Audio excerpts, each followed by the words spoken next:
पंतप्रधान नरेंद्र मोदी यांनी संपूर्ण देशभरातील जनतेला 1 वर्षासाठी सोने आणि चांदीची खरेदी करू नये असं आवाहन केलं।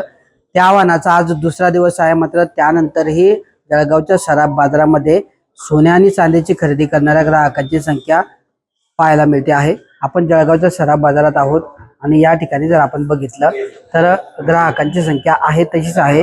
ग्राहकांच्या संख्येमध्ये कुठेही कमी झालेली नाही। मात्र मोदींनी जे आवाहन केलं होतं त्या आवाहनाच्या नंतर देखील जळगावच्या सराफ बाजारामध्ये गर्दी जी आहे ग्राहकांची सोन्या चांदीच्या खरेदीसाठी ती कायम असल्याचं आपल्याला पाहायला मिळतं आहे।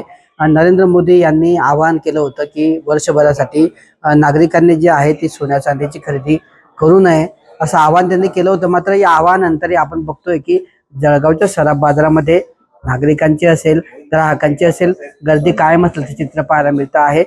लग्न सराईचे दिवस आहे, त्यामुळे लग्न सराईच्या दिवसांमध्ये मोदीच्या आवाहनांचा कुठलाही परिणाम होणार नाही असंही सांगितलं जात आहे। आणि त्याचमुळे कदाचित ही ज्या घरांमध्ये लग्न आहे त्या घरांमधल्या लग्न सराईच्या मंडळी ज्या आहेत या खरेदीसाठी या ठिकाणी गर्दी करताना पाहायला मिळत आहेत। एकंदरीत या मोदींच्या आवाहनानंतरही सराफ बाजारातली कुठलीही गर्दी कमी झालेली नाही। यावर बोलण्यासाठी आपल्यासोबत सराफ व्यावसायिक तसेच माजी खासदार ईश्वर बाबूजी जैन आहेत। बाबूजी, काय सांगणार?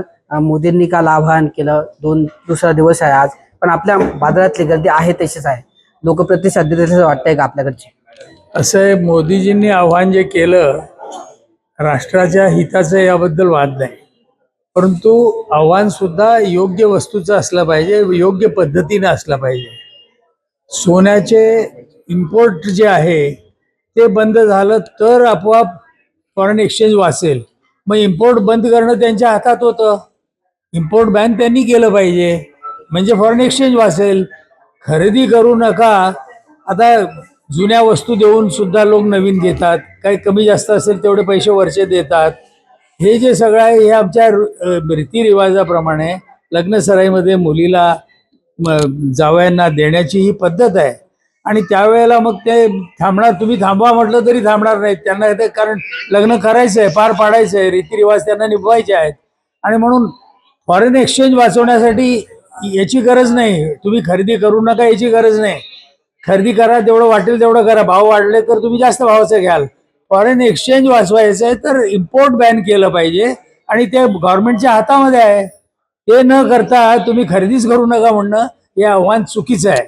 याचा परिणाम होईल असं वाटतंय आपल्या जळगावात? बिलकुल होणार नाही, कारण रीतिरिवाज सगळ्यांना निभवायचे आहेत। मुलीचं लग्न करायचं आहे म्हटलं तर ते करावं लागणार आहे, तिला जे द्यायचं आहे ते द्यावं लागणार आहे। आणि म्हणून जरी मोदीजींनी सांगितलं, आव्हान केलं, राष्ट्रहिताचं वाटत असलं तरी ते होणार नाही। आणि म्हणून ते आव्हान हा योग्य पद्धतीनं जर झाला असता की राष्ट्राला गरज आहे फॉरेन एक्सचेंज वाचवण्याची म्हणून मी फॉरेन एक्सचेंज इम्पोर्ट बॅन करतो, मान्य होतं, त्याला काही हरकत नाही। सप्लाय जर झाला नाही तर भाव वाढतील, डिमांड असली आणि सप्लाय कमी असला भाव वाढतील, ज्याला घ्यायचं असेल तो घेईल। आपण ते न करता आपण लोकांना म्हणताय तुम्ही खरेदीच करू नका, हे चुकीचं आहे। बाबूजी, आपण जर बघितलं मोदींनी आवाहन केलं त्यानंतर आज सोन्याच्या चांदीच्या दरात प्रचंड वाढ झाली। 1500 रुपयांनी सोनं वाढलं, चांदी तब्बल 15,000 रुपयांनी वाढलेली आहे। मोदींच्या आव्हानाचा हा परिणाम वाटतोय का? आणि परत वर्षभर जर ही स्थिती राहिली तर आणखी वाढ होऊ शकते असं वाटतंय का तुम्हाला? नाही, हे जे आता घडतंय भाववाढ जी दिसते ही या आव्हानामुळे मुळीच नाही। ही वाढ जी आहे ही इराण आणि अमेरिका यांच्या वारच्या एकंदर परिस्थिती अनुसार झालेली आहे आणि इंटरनॅशनली झाली आहे। म्हणजे सोन्याचे भाव आपल्या भारताच्या याच्यावर अवलंबून नसतात, चांदीचे भावही त्याच्यावर अवलंबून नाही, फॉरेनमध्ये वाढलेत।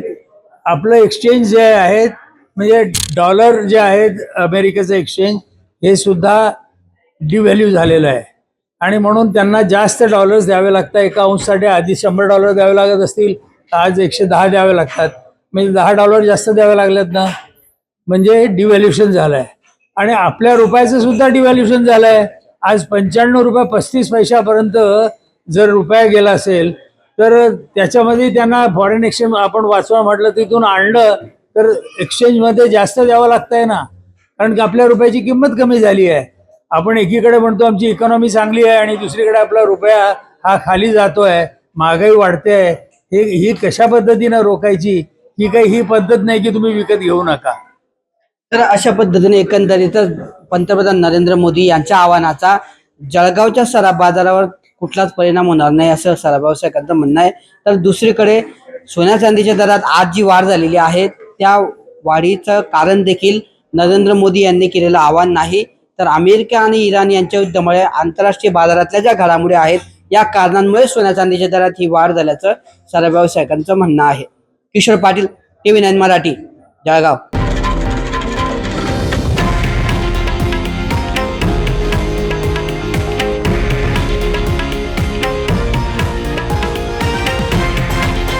हे आहे देशातील नंबर 1 न्यूज नेटवर्क आणि आपण पाहत आहात TV9 मराठी, एकमेव.